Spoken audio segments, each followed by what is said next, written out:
backstage at a Jodeci concert.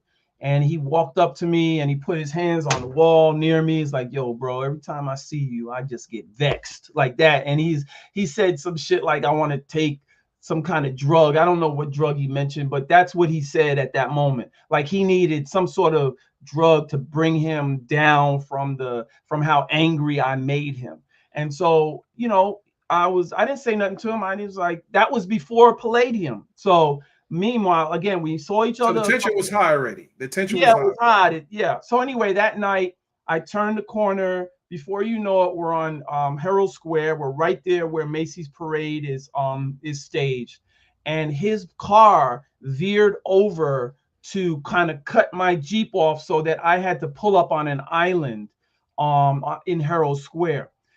And I figured, okay, let's go. Lance jumps out the car. I jump out the driver's seat, and Puffy and his bodyguard get out of his car. But at that moment, we realized it wasn't just Puffy. There were 4 other cars, Dennis, and they were loaded with his goons, okay? And one of them popped off a shot, Dennis, and the shot hit the Jeep. And at that moment, Lance yelled, gun, gun. And I already knew Lance Lance told me along that look, yo, I'm not packing. And I wasn't carrying nothing. So we were out. And it was New York City. It's New York City. At about 1 and 2 in the morning. So I jump back in the trooper. Lance jumps back in, and I use that trooper like as a stick shift. So I use it like a horse. Oh, I know. I used to ride one of those troopers. Drove over the island. Now him and his cronies are chasing me, and we're going down one ways. We're going on sidewalks. I was on 2 wheels at one point. Well, hold on. Did you see who fired the gun, or you just heard it? There was too many people. It was too many people. I heard it, and of course Lance said, "Gun, gun, run." And so Lance is crazier about this than I am. He's way more passionate because he had a lot more to lose. Me and Puffy, we got a life. Literally, we have a life. I have my books. He has his records. We're going on. Lance could have caught an L here that night. You know what I mean? And nobody would have thought twice about it. Just like nobody really know who Natasha Rubin was, who got shot by him years later. It's like Lance, you know what I mean? He's the unimportant factor here. So anyway, but Lance was a factor because he was the one that shouted gun, and he was the one that encouraged me to get back in the truck. And so that's how that happened. And so, yeah, we're in a literal road race at this point, going down one ways on sidewalks, veering around. I was on 2 wheels at one point, and eventually I lost him at a traffic light. So this is in Midtown near Macy's. Yes, near Macy's. And you were going the wrong way. What time in the morning was this? It was like 1 or 2 in the morning. Okay. So it wasn't busy. You have Midtown South Precinct, a couple of blocks up. I honestly, I didn't know where I was running. Right. So okay. I ended up crossing 42nd Street and 7th, and that's where I lost him. And honestly, we did not go to the police. Dennis, my hand to God, all I had was revenge on my mind. I knew where Misa lived. She lived in New Rochelle. I lived in New Rochelle. We lived on the same block on Main Street. I lived in a big house next to the high school. She lived blocks up next to Waikiki Country Club. And so I was familiar that the kids were picked up and dropped off there. It was a situation. It was going to be a situation, just really being honest with you. And Aaron, in the 90s, there weren't cameras in New York City on the streets. There was nothing like that in the 90s. So anyone's familiar with New York, no, it wasn't cameras. It was barely what kind of phones did we have back then? Did we even have with the antennas? You know what I mean? Yeah. So this is not New York of the 2020s. Not New York of the 90s. So all that, no cameras, none of that. You had the antenna, Dennis. 1 out of 12. 1 out of 12. Come in. No, but I don't want to make light of this, but I understand how you were you had to move back then in the 90s. And Yeah.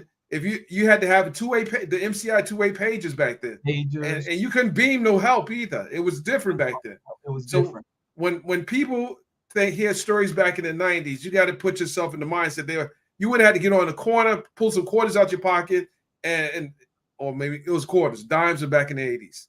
You had to drop a quarter on somebody. You could probably, yes, use a payphone. It was literally, this was the world. But the whole point here, so Dennis, after that, because I'm sure you want to know what happened after, right? Yeah, absolutely, absolutely. So after that, I was very much in a revenge state of mind. Young black male, ego, machismo, call it what you want. That's where I was with it. And Lance was like, "Yo, just chill. The worst time for you to do get back is right now. Just wait until everything cools." And so that's what it was. But Lance knew where Puffy was gonna be the following night. And what Lance did is he went down to the Copacabana where him and whatever pulled up, and he took license plate numbers, and Lance was. Let me tell you something. Lance was. Before you go any further, do we know if the Puffy? Do you know if Puffy ordered this? How do you know Puffy? It happened too quick. There's no way he could have ordered it. Like you say, we didn't have cell phones like that. He had his goons that were riding behind him. That shot that popped off was most likely them, just being strap hangers, being sort of an allegiance to him. You know what I mean? So that's how that happened. I'm just so glad I didn't get shot. I'm so glad that I didn't get stomped out. It could have happened in a numerous ways where I could have died that night. And I'm so grateful that the aftermath did not. Did you file a police report? No. Okay. Why didn't you file a police report? Again, I was in the state of mind of revenge. And why would I put this on record if my plan was to come back for him? So no, I didn't. We don't. At my mindset, we the streets. No, that's not how we do. You know what I mean? That's I know, I get it, but some people who follow the I would call it the proper protocol would say call the police. But if you grew up in New York and you were about if you were about that life, the police would be probably the last people you would call. And some of you might not understand that, but police weren't the best friends of people of color growing up in the 90s. We know this to be true when we speak about Larry David's situation. Anyone from New York understand what I'm talking about. And especially if you're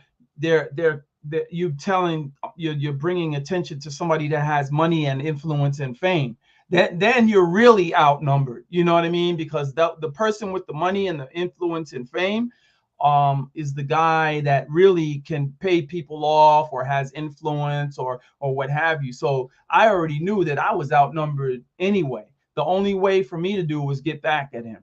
Right. And plus you are still moving in the party scene, and your name would be mud in the streets, and no one would have no respect for you. So I get it. True that. I get it. Even their respectable businessmen, some don't. We don't get no love. Drop the court on people. So I get that part. Now let me ask you a question. What was it like after the fact when you seen Puff moving in the streets afterwards? There were two times that Puffy and I ran in after that. One, I was at Def Jam, Def Poetry Jam. The Def Jam would invite me to these filmings, and I'm on some of the stuff that you see on YouTube where, the Martin Lawrence and all. And so we were coming out. I didn't even know he was there, but we were coming out at the let out of Def Jam, and he was out there with his son on his shoulder. And literally he says, "Justin, say what's up to Gilmore." And, he was making not jokes, but making light of forget about everything that happened. By the way, probably a year or two passed before, when I saw him again. And then there was one other time that I saw him. I was coming out of the Blue Note. I think that was 43rd Street. and the Blue Note was juxtaposed right next to the recording studio where Pac got shot. And so, and I've been up to that recording studio, but Puffy was coming out of the studio, and coincidentally, I was coming out of the Blue Note. We were alone. He was alone. I was alone. But he had a cast on his arm. And me, I was in a different state of mind, Dennis. I was kumbaya at that point. It was no way I was going to go swing on him or confront him or whatever. It was just like I gave him a heads up, like I see you, and he gave me the heads up. He saw me. I definitely had him at a disadvantage. I had him. I could have definitely done something, but I don't know. I don't know what. In my mind, I was in a different space in my life, whatever it was, Dennis. So that was the last time I saw Puffy. I then went away for some